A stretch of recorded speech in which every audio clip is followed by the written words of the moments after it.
Manila and White Eagle defined a game by Ryan Heilman and Dave Shaw. This game plays in 60 minutes, is a 2-player game, solitaire suitability is sky high, the theme obviously is World War II, and get your copy now. I flying dice and no parmesan! No pasaran! The Battle of La Coruña Road, January 3rd to 16th, 1937, a game designed by Paul Rohrbaugh. Love the graphics by Ilya Kudryashov. And what you get with this game is 2 11x17-inch maps, 77 unmounted double-sided counters, and 1 rulebook. I hope I don't screw this up, but here we go, the Battle of Raktavich, 1794. This is a new product from STRATEGEMATA. The game is designed by, and here I go, and the game is designed by Adam Nieczwiedź. I hope I didn't massacre his name. The scale of the game is 1 counter of infantry represents a company. A counter of cavalry represents a squadron. A counter of artillery represents from 2 to 8 guns. And 1 game turn corresponds to 15 minutes, and a hex is 100 meters of terrain. What you get in this game is a 48 by 68 centimeter board, I should say, 260 die-cut counters, a rulebook of 12 pages, and 1 10-sided die. Playing time is 4 to 8 hours. This is a 2-player game.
Welcome to the GMT monthly update for September 2020.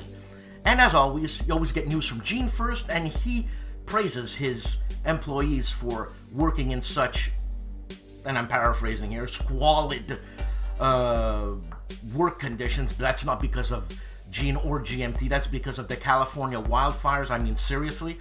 And the COVID thing, I gotta wear a mask, and oh my God, help us. Thank God I live in Montreal, where it's minus 30 degrees. And when it's that cold, well, they ain't no fires. Maybe. But, okay, so there's a multi-game update kit composition. So it's for these 3 games, and they're playing cards for Imperial Struggle, Versailles 1919, and All Bridges Burning. You will get some cards. And who's ever ordered these games, they'll teleport to your house. Free, no problem. Wake up one day, you got a package from Gene. There's also map patches for Imperial Struggle and All Bridges Burning, and the Imperial Struggle has some counters to be replaced. Player aid cards for Imperial Struggle, there'll be 2 identical main player aid cards, and 1 War of the Spanish Succession 7-year war display, and 1 War of the Austrian Succession American War of Independence display. Like I said, the pricing is free, and for people who did not order this, go on the GMT website, and there's a small fee for stuff like that. And for the bad news at GMT, there will be no fall sale this year. So they just can't handle the amount of work, lots of stuff, COVID, I can just imagine. And anyways, so here we go to the new P500 editions. there is Canto Monta, The Rise of Ferdinand and Isabella. Also, second printing of Command and Colors Medieval, second printing of Imperial Struggle already, and third printing of Sal Vasta's Unconditional Surrender World War II in Europe. And for the new P500s on the horizon, so it's cryptic, but here we go. A game focusing on the Battle of Britain. A game that will make Sekigahara fans rejoice. I'm rejoicing just because it's Sekigahara. Beautiful game. I mean, seriously, such elegance. Anyways. A Here Come the Zombies type strategy game for cooperative play. I think I know a little bit about that. One of my sources told me already. We'll see. Also, a game set in ancient Rome, and if you haven't had enough of expansions of Panzer, there's another one. I'm getting it.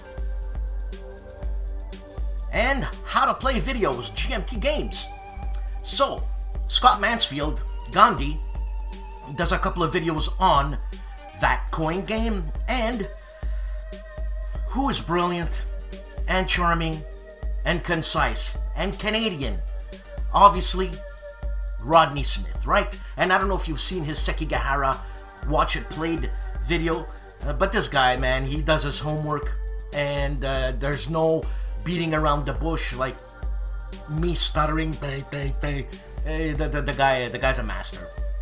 Also, Jerry White did about 10 videos to get to know Atlantic Chase, his up-and-coming game, now nearing printing. And I mean, you've seen that on, if you've been watching my news, I've put that up. And Heavy Cardboard does Space Core, John Butterfield's game. Harsh Rules does videos for Fields of Despair. He's got 3 parts right now. Mike Bertuccelli, the designer himself of Tank Duel, explains his video. That is through the process of playing a turn. So he walks you through the process of playing a turn. And the Barracks Emperor. This is the Gimpy Gamer. Check out Gimpy talk about that game and give you his review through. Plus, Soundboard's excellent series, Fields of Fire, how-to videos. You know what? I need that Fields of Fire thing. No, not because it's overly complex. It's not. It's just lots of stuff. And for the charging and shipping updates, so they've sent batch 1 and 2. Last update, they've sent it. So here's a third batch of P500 being charged August 5th and shipped. So this includes 5 products, one of them being 1989 second printing, Flying Colors third printing, and the update kit also of Flying Colors, Storm over Asia, and Versailles 1919. So the September batch will be charged and shipped. That is 1960, The Making of the President, second edition, and all bridges burning. The October batch will be 1919 to 1919, Storm in the West, A Time for Trumpets, Bruno Sinigalio's game, Horger's Apocalypse Road. You know, I liked them. Yeah, I liked them. Plus Kaiser, Caesar, Rome versus Gaul, Next War Vietnam, and Normandy 44 Mounted Mark Simonich's Normandy 44. So that was the October batch. And the production outlook. So batch 2 is shipped already, Beneath the Med, Space Empires 4X, Space Empires 3-inch box, and the Battle of Rhode Island. Batch 3 shipped in August was 1989 second printing, Flying Colors Deluxe third printing, update kit of Flying Colors Deluxe, Storm over Asia, and Versailles. So the September batch shipping now. 1960, The Making of the President, second edition, and All Bridges Burning. In transit from the printer in our warehouse, early October, in GMT's warehouse, that is not my warehouse, 1918 to 1919, Storm in the West, A Time for Trumpets, Apocalypse Road, Caesar, Rome versus Gaul, The Next War Vietnam, and the mounted map for Normandy 44. At the printer, no shipping date yet. Atlantic Chase, Dominant Species, Marine, Fire in the Lake, Truongbot, Update Pack. Imperial Struggle 2nd Edition, I hope I had pronounced that right. And The Last 100 Yards, Volume 2, Airborne, over Europe. So, going to the printer by the end of September, Bayonets and Tomahawk, Command and Colors, Samurai Battles, sounds good to me, and the Russian Campaign, Deluxe 5th Edition. So, there's your GMT, in a nutshell, monthly update.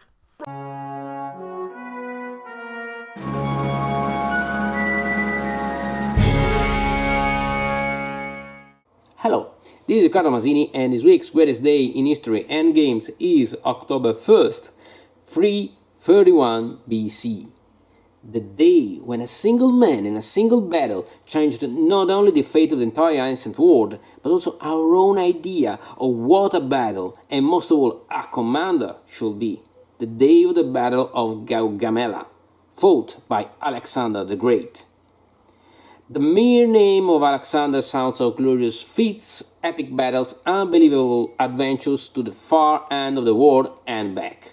But the young boy of Macedonia, who suddenly found himself king and decided to fight the greatest empire of his age, was not just a conqueror.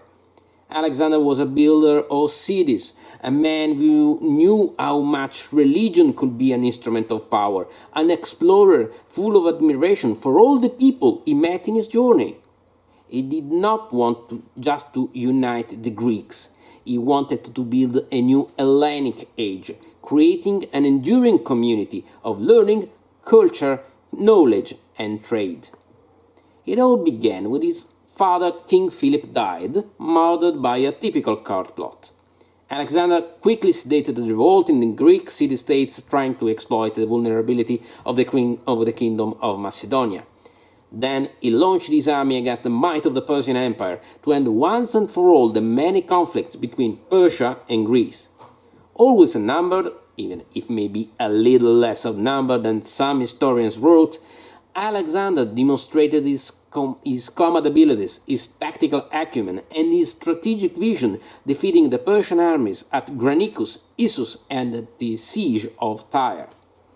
At the end, Alexander got his decisive battle near the plain of Gaugamela, when he finally faced Darius in person.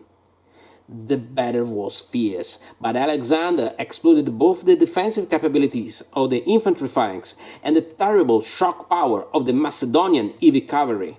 The young king countered all the Persian maneuvers and then chose exactly the right moment to strike at the head of his cavalry at the heart of the enemy line. Stunned by his enemy's successful counterattack against his superior forces, Darius fled and his host disintegrated. Alexander was master of all Asia. Alexander pursued Darius into Inner Asia, and when he found his great foe dead, he buried him with all honors and continued his campaign.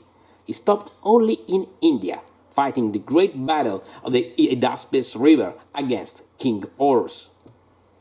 After another victory, Alexander greeted his old enemies as allies of his empire and came back to Babylon. Tired, suffering from his war wounds, maybe infected by typhus or maybe poisoned, Alexander died there when he was just 33. His dream was over. The great empire was divided between his generals, who became the Diadochi or successors, and fought for decades before finally succumbing to the new great power of the ancient world, Rome. This week's game deals with the young Macedonian king's journey, Field Commander Alexander. Part of the successful Field Commander series dedicated to some of the greatest military leaders of all time, the game puts you in the shoes of Alexander, putting to the test not only your military abilities, but also your capability of creating and then running an empire, letting you decide when to immediately reap the reward of your conquests by pillaging entire regions, and when to appoint local governors to get tributes every year. Even more, it lets you be in charge of Alexander's personal journey, from leader of an almost unknown mountain kingdom to great conqueror to almost half divinity by fulfilling prophecies, triumphing over great enemies, and disseminating the entire world of new cities and temples. But beware, because you'll have to choose well your advisors and discover how far your army and your generals will be ready to follow your great dream. Following the footsteps of the Conquerors Alexander by Richard Berg, Field Commander Alexander's much more essential rule set and fast setup allows you to easily recreate his major campaigns in 1 or 2 hour maximum sessions. Granicus, Issus, Tyre, and then the conquest of the whole Persian Empire. Field Commander Alexander stands a bit on the middle ground between traditional strategic war games and management Eurogames, thus leaving out some details, but maintains a good grasp of the actual historical events and proposes them in a modern and very attractive visual format. And when you'll have made your name as Alexander, you will be able to try again as Rommel, Nimitz, or even Napoleon in the other great titles of this series. So, that's it for this week. See you on the next battlefields. Ciao!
Patrons, you want to sell your games?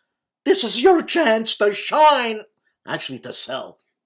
Look, send me a video, send me pics, clean it up all nice, and I'll put it up, man. I'll put it up till you sell all your games. Mio piacere.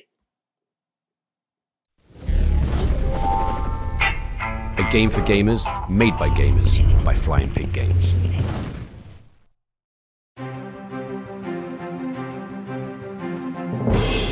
GMT and Sal Vasta's Unconditional Surrender Western Campaigns. This is a strategic level game covering World War II campaigns fought between the Axis and Western Allied factions in Western Europe. And what you get with this game is 6 8.5 by 11 inch maps, 1 counter sheet, 1 rulebook, 1 playbook, 2 11 by 17 player aid cards, 1 faction card, 2 6-sided dice, and a game box. Time scale, monthly turns, map scale 30 to 40 miles per hex, unit scale, army, fleet, or wing. This is a 2-player game. Complexity is medium-low, solitaire suitability is high.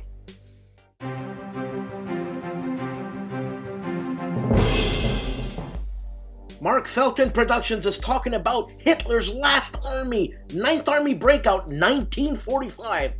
Great channel, short and sweet. Lock and Load Publishing was live with episode 6 of season 2 with Devin, Stefan, and the big cheese himself, David Heath. And they were talking about clarifications on the Lock and Load Tactical Rulebook 5.1. You heard me right? 5.1. Don't freak. It's just a 0.1. And Mo of Mo's Game Tables taking a look at Command and Colors Tricorn Jacobite Rising from Compass Games. This is a preview. The Hugh Hefner of War Games, War D-Robe, gives us a game over analysis. The Guard's Market Garden. It Never Snows. MMP. Gimpy of the Gimpy Gamer has Gimpy's Gal guesses Ager Sanguinis. I hope I pronounced that right. Also, Gimpy does a review through of, I hope I pronounce this right, Ager Sanguinis, Part 1. This is a game by Historic 1 games. Michel Leviathan Sorbet of Wojciech TV is unboxing The Uncounted Horrors, an expansion for Deep Madness by Dimension Games. Dimension. Horror. Dimension. You get it? Someone must have got promoted.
Hey folks, it's Aardwolf. Welcome. Dan Panawaha has asked me to provide you with a brief rundown of what has appeared on Aardwolf's Lair this week, so here we go. We started off the week with the first episode in a new playthrough series, episode 1 of Soviet Dawn. This is part 1 of a 3-part playthrough series where we're going to play through the entire game of Soviet Dawn. This is the version of Soviet Dawn that appeared in C3I magazine number 27. It is part of the States of Siege series by designer Darren Leveloff. Later the same day I released a commentary video on errata because there was whining occurring in various parts of the internet. Gamers whining, go figure. Now the specific game that had people all afluff was GMT's Imperial Struggle, and they have since made an announcement as part of their monthly update about a patch kit that will fix the errata problems from Imperial Struggle, Versailles 1919, and All Bridges Burning, which is not even out yet and already has errata. I would encourage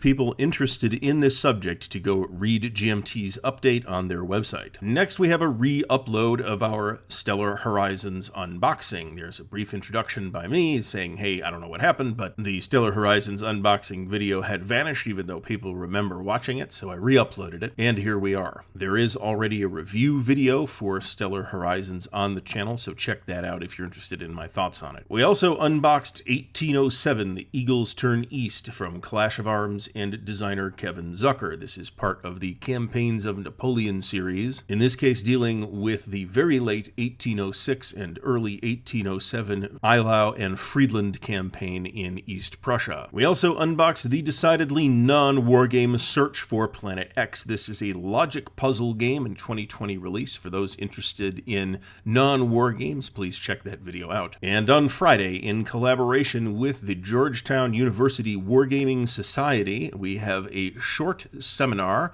on how to play war games on Vassal, which I felt would be useful to a general wargaming audience. There are, of course, plans for next week at Aardwolf's Lair, starting out on Sunday, hopefully, with our playthrough of Vietnam 1965-75 from Victory Games' first volley scenario. This has gotten rescheduled the last couple of weeks for various reasons on either Pat's part or my part, so we hope to actually get to it this week. We will also see on Monday episode 2 of the Soviet Dawn playthrough series, and episode 3 will be along the week after that. There will also be at least one unboxing video, but I'm not sure which one that's going to be yet, so stay tuned. Thanks for watching, and until next time, happy wargaming. And on Big Board TV, I'll tell you what's happening on Big Board. Modern Battle Tank, the 4CM-BG. I gotta look that up. Module. Beans and Bullets by Kevin Sharp. Counterproductive Games is continuing Gameplay 2 Part 2 of Et Sans Résultat. ID Jester is just pumping them out. He's another one who's going to ruin my life. He has a live chat with Rough Swordsman Wargamer, and another video he does, the DVG Kickstarter has arrived. Let's open it up. What is it? I ain't gonna tell you. Also, he's unboxing Fleet Commander Nimitz, 2nd edition, by DVG. On the GMT website, we have Jerry M. White doing a time-lapse in Atlantic Chase with designer, as I said, Jerry White. And talking about the Player's Aid,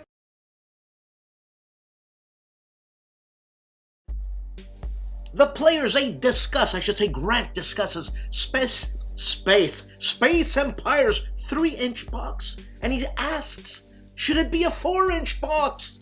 Also unboxing Holdfast Pacific from Worthington Games, and Battle Group, 15mm British motor rifle platoon versus the German Großdeutschland Panzergrenadier Division.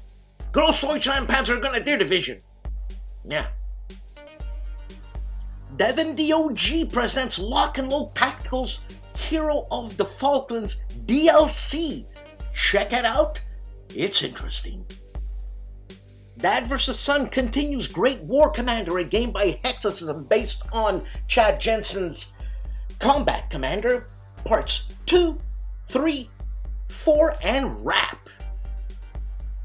The man with no frills, no gimmicks, no clothes, Tim Korchnoi is taking a look at, bare bones I should say, is taking a look at Wargaming Fleet Commander Nimitz. He unboxes the update kit and expansions. Rough Swordsman's Wargamers unboxing D-Day at Taro, a second printing designed by John Butterfield and published by Decision Games. Tony's Board Life is pulling an ID Jester in his new shipment from DVG and 1500 box opening. What's in the box? Well, I just told you. And Jim Wozarski takes a look at the Battle of Alma for the SPI Crimean War quad game. The man famously known as Calandale, Enrico Viglino, plays Der Führer. The intro, parts 1, 2, and 3, maybe even 4, with a review. Ben Harsh of Harsh Rules, breaking down board games, is continuing with his War Room, not playthrough, but explanation. Part 3, Combat Operations. The OG, Devin, and I will read from his description here. Part 11 of the playthrough between myself and Ross of Napoleonic PC War Games in Tiller's campaign, Leipzig. They are doing a Battle of Denwitz, and he's playing, that is the OG, the Prussians under General Friedrich Wilhelm Freiherr von Bülow. That's right. Counterattack is continuing his Invasions playthrough series. Turn 1, Part 6. The campaign of, I hope I say this right, Sapor 2. The chief of Bonding with Board Games is taking a look at Academy Games' new game called One Small Step. Seek Out and Play continues his How to Play Sherman Leader, and this time he teaches us combat. Great video. Julius Fairfax takes a look at David Thompson and Trevor Benjamin's Undaunted North Africa. Wayne Hansen in his Recon section takes a look at the Confederate Rebellion, the American Civil War, 1861 to 65 from White Dog Games. Kyle Seeley, some thoughts on Huzzah, the game on the Wilderness, Dark Woods, Dreadful Fields, the Wilderness campaign. This Battles of the American Civil War Volume 2. Bat Board Games takes a look at, and he's unboxing, Spies, an old SPI game from 1981, the multiplayer game of international intrigue.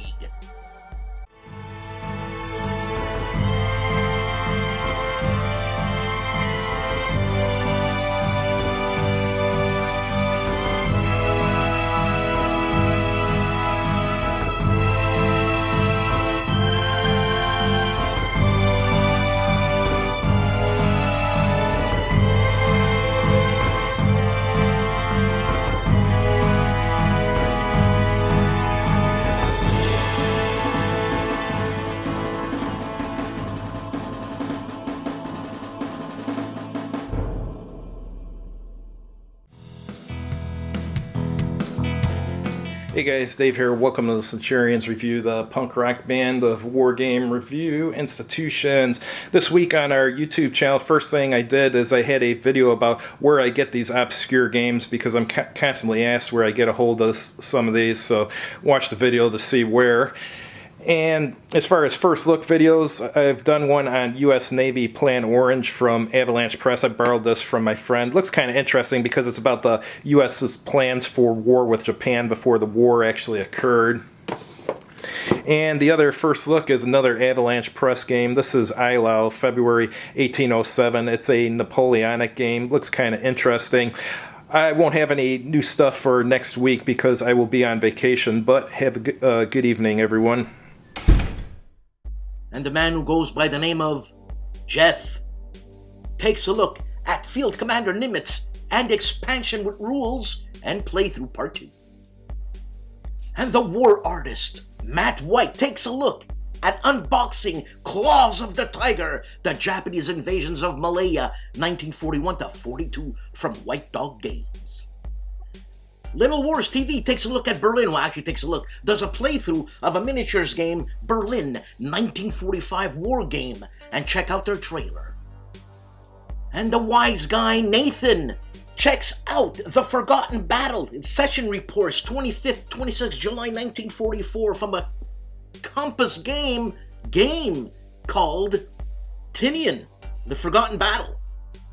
The Designer of Coin, Volume 10, All Bridges Burning, Red Revolt and White Guard in Finland 1917 to 1918. Ves Arpinen is on Napoleon's Triumph channel, giving us a after-action report on a solitaire play. Poindexter of Poindexter Games does his fantastic overview playthrough. Whatever he does is great, of B-17, Flying Fortress Leader, Mission 14, A Warm December. Kilroy Was Here is a brief introduction unboxing for Brotherhood of Unity, War in Bosnia and Herzegovina from 1992 to 1995. A game by Compass Games. And Jan Heinemann of Let's Play History only has a couple of games. He's being kind to me. He plays Fields of Glory Empires, also Imperiums, Greek Wars, and also Strategic Command World War II War in Europe, continuing with Fields of Glory Empires and finishing off the day with the Imperium Greek Wars. Well, we haven't seen Tim of Harebrained Games in a couple of weeks, and he's back with a Weekend Games 09-19-2020 and an update for a Weekend Games, plus he reviews Versailles 1919, a game by GMT. And my comrade in Canadian camaraderie, Gilbert Collins, takes a look and does a quick playthrough of a small scenario taking the SMU-5 into the Adriatic Sea in 1914 in a game by Gregory M. Smith called Raiders of the Deep, U-Boats of the Great War 1914 to 1918. The soft-spoken but formidable foe! Jonathan Townsend plays Caesar in Alexandria by Berg and Herman.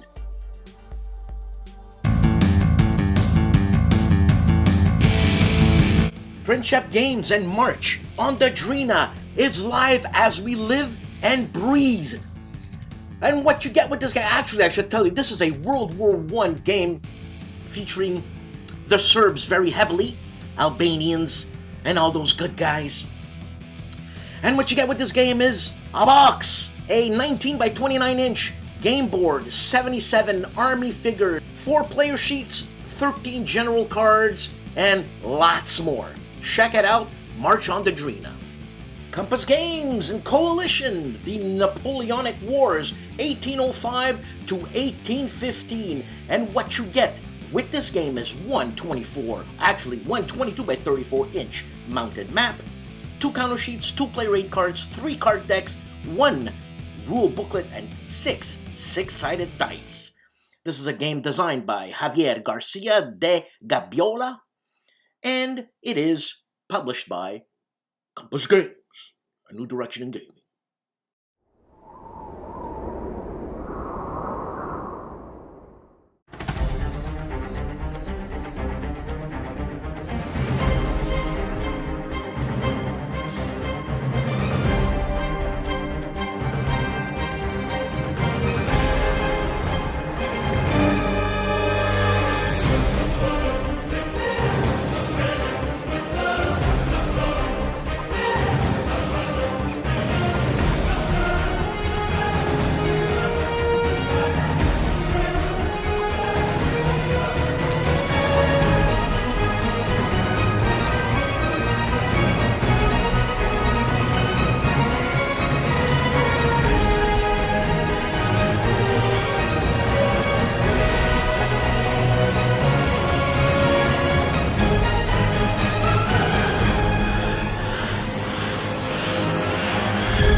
and only Harold Buchanan.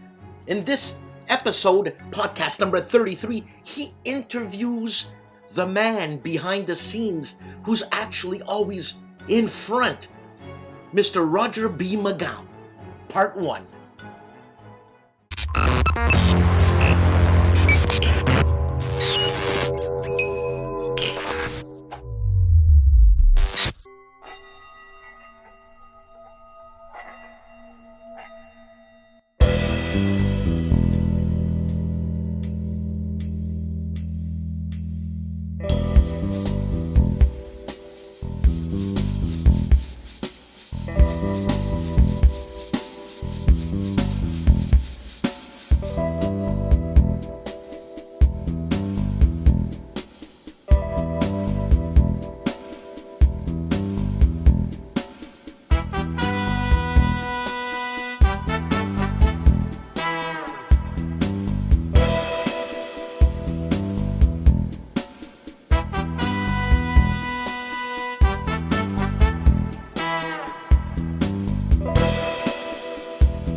another week, another show. Lots of stuff happening this week. Thank you for watching the show. Please support this channel. It helps. Please subscribe. I'm like 2 people away from 2,000. Come on! My God, what's it gonna take? I don't understand these. Anyways, thanks for watching.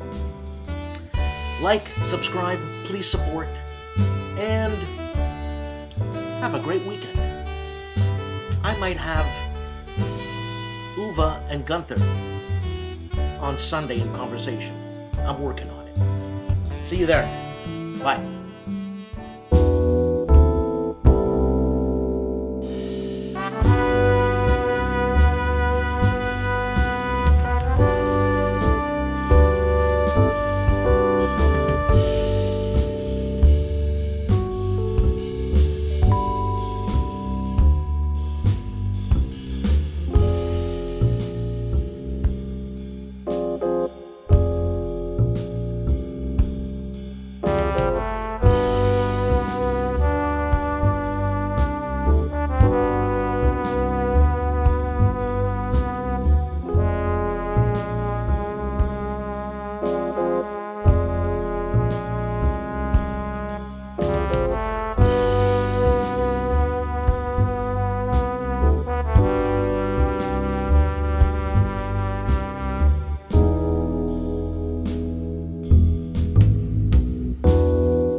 Hey, shut up. Sometimes I get sick and tired of hearing my own music. Anyways, guys, thanks for watching this show, And you know what? It helps me be a ham. I'm a ham! I just filmed... I got a new gimbal, so I wanted to film something. So I filmed my helmets. Because people have been asking me, what the hell's the matter with you? Where did you get those helmets? Well, I'm going through a midlife crisis. Women are too expensive, and cars are too expensive. Helmets, not so much. So I went with helmets. And I don't know how long I'm going to continue this. This is actually taking up quite a lot of room here. But anyways, I thought you might like to see it. You know, it's always fun. Because, you know, when friends get together, it's like, hey, what's up with you, man? You know, this and that. And it's like, it's a little bit voyeuristic here. So anyways, it's cool. And I'll show you my helmets. And that's it, man. I hope everything's going well. Oh yeah, the Charles S. Robert Awards. It's happening. It's happening. Okay? Now, I know. It's not that I'm taking my time. There's a lot of work involved. Tim Toll works like an animal. Lawrence works like an animal. Anybody else? Wojciech. There's a Wojciech. Wojciech works like an animal. He's in Poland. So there's a lot of people from around the world getting together and, you know, I mean, there's time differences, so that's why it takes a while. And people had to respond to them winning the awards, so we wanted to record them. When I say we, I'm talking about Tim. I'm the guy who puts all this together. I'm not the face of CSR, but I guess I am. I mean, look at this face. So I'm putting everything together. Takes time. And I know some of you out there are going to say, yeah, well, hurry up then. Hey, Harold! Take it easy. And for people who are going to criticize, I dare them to do this. Not what I'm doing, to do this whole shebang. I dare you. Capiche? Maron, as if you don't have enough time in your life. You know, everybody's got a job, hopefully. And everybody's got a family, hopefully. And everybody's got a life, hopefully. And, you know, they got things to do, man. This is all done on free time. Anyways, you know what? Enjoy life, because it's fleeting in the grand cosmological scheme of things. Fleeting! Enjoy it. And if you're a miserable bastich, hey, man, it takes as much energy to hate. Actually, it takes more energy to hate than to love. And I'm saying I feel stupid to love. It takes the same amount of energy to hate someone as to be indifferent to them, I guess. Less, that's for sure. To tolerate them, that takes a bit of energy. But you know what? You don't have to hate, because hate eats you up. And yeah, I sound like I'm giving a sermon here. It's because like the camera's on, so I have something to say. Just be kind to people. Don't criticize. You want to criticize? Well, put yourself in the shoes of that person who did the work. Then you could criticize. Capiche? Huh? Anyways. So, Harold Buchanan! It's going to come out soon. And, and no one criticized the CSR Awards. I don't care for what. For animation. For stupidities. For me throwing up on the floor and filming it. Don't criticize. It was a hard night. Enjoy the helmet cam. Alright, this video is for people who want to see my helmet collection. I know there's been interest because I've been acting like a buffoon, and well, here we go. So there's my World War II German helmet. I forget, M34 or something like that. And my Pickelhaube World War I German helmet. Now, I have some sort of barbarian helmet here. The Italians took care of the barbarians. That's why the world is as it is. And I don't know if it's a Gaelic helmet or not, but you know, those were my friend's two favorite words. Anyways, and there's the Knight in Shining Armor helmet. That is, I would say, 14th, maybe 13th century helmet. And here is my, whatchamacall those guys there, the Knights Templar helmets. It's nice, actually. They're all made of steel, they're very heavy.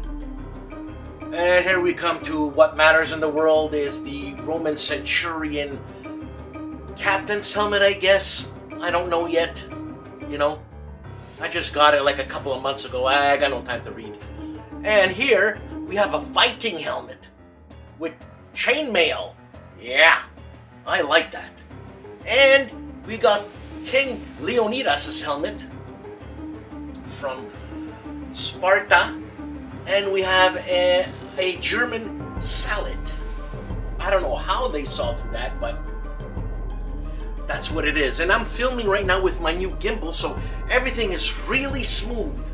Look at that smoothness. Hey, I'll do it again. Look, smooth. Smooth, no one's gonna puke. So that's it. So I've got spot here for 2 other helmets. And I've just ordered them, and, well, we'll see what I get. So, thanks!